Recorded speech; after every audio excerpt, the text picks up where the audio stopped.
We might finally have a date for the most confusing iPhone in Apple's lineup. There is a tweet circulating right now that has set the entire tech community on fire. According to a leak from the guys over at MaxTech, Apple is gearing up for a massive event on March 10th. And the guest list? It is stacked. We're talking about an M4 iPad Air, a brand new M5 MacBook Air, and the device we are all actually here for, the iPhone 17e. Now, before you go marking your calendars in permanent marker, let's take a breath. We need to apply a little bit of tech therapist logic here. This leak isn't coming from the usual supply chain gods. MaxTech is amazing at performance testing and deep dives, but they aren't usually the ones breaking news about shipping manifests. So, take this with a grain of salt. Maybe a pinch. Actually, let's make it a small handful of salt just to be safe. But here is the thing. Even if the source is a little shaky, the logic is rock solid. March 10th fits perfectly into Apple's rhythm. They love a good spring refresh. It's that time of year when they like to clean house, update the mid-range gear, and remind us all that our bank accounts are never truly safe. The real question isn't when it's coming, it's how it's coming. Honestly, I'm not convinced Tim Cook needs to get on a stage for this one. These products don't scream revolutionary keynote, do they? They feel more like classic Apple housekeeping. You know the drill. It's a Tuesday morning.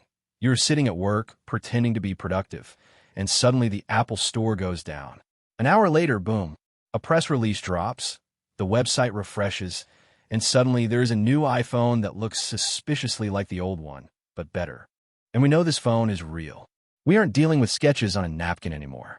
Reports from the supply chain over in China are saying that mass production was scheduled to start right after CES in January. That specific detail matters a lot. Since CES is long gone, that means right now, as I speak to you, there are piles of freshly built iPhone 17e units sitting in a dark warehouse somewhere, just waiting to be shipped. Once Apple pulls the trigger on mass production, the ship has sailed. The design is locked. The chips are chosen. There is no turning back. So, what are we actually getting? And is it worth waiting for? The headline feature, the one that is going to make you actually want this phone, is the face. The notch is dead.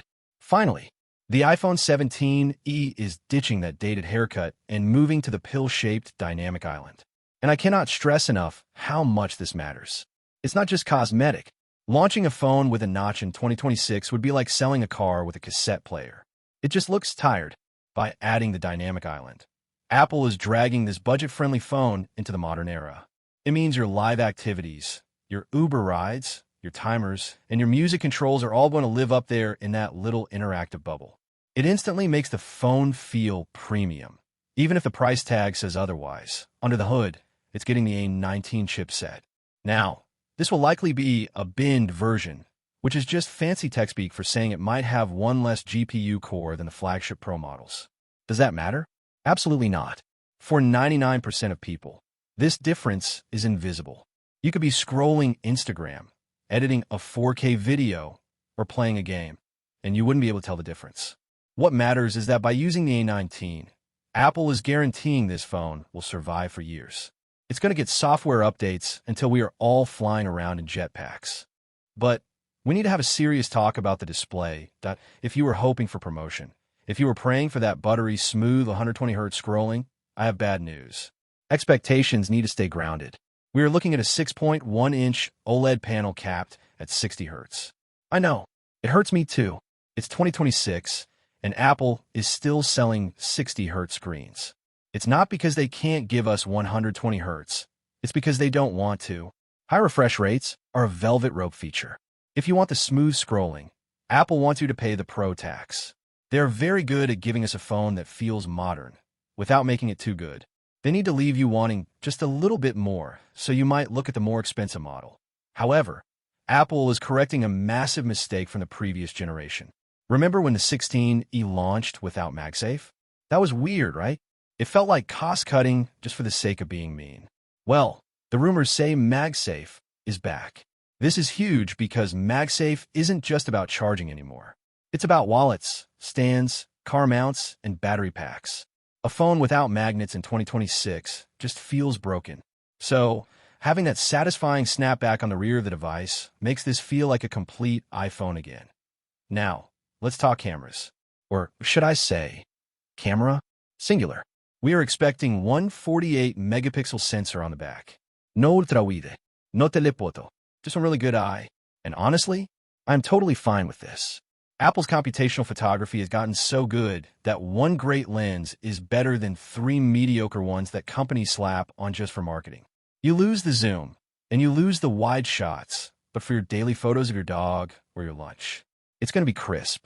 Plus, the front selfie camera is getting a major upgrade to match the flagship models. So at least you will look high definition when you FaceTime your mom to explain why you didn't buy the Pro model. So, we have a date, March 10th. We have the specs, but the awkward part is the price. We are expecting this to land at $599. Here is the problem. When this phone launches, the standard iPhone 16 is probably going to drop in price, maybe to around $499 or $549. And suddenly, the 17E has some serious competition from inside its own house. For a lot of people, saving $100 might matter more than having the dynamic island or the A19 chip. If you just need a blue bubble and a working camera, the older discounted models are going to look very tempting. So, what does that leave us? The iPhone 17E sits in this weird middle ground. It's too compromised for the hardcore tech enthusiasts because of that 60Hz screen and single camera. But it might be too expensive for the absolute budget crowd who will just buy a used iPhone 15. And yet, this phone is going to sell millions because it fixes the biggest complaints. It looks new. It has the magnets. It has the speed. It's not exciting. It's not bold. It's just sensible. And for Apple, sensible usually makes them a few $1 billion. If you enjoyed this breakdown of the leaks, do me a massive favor and hit that subscribe button. It helps the channel more than you realize. I will be watching March 10th like a hawk, and I'll see you in the next one.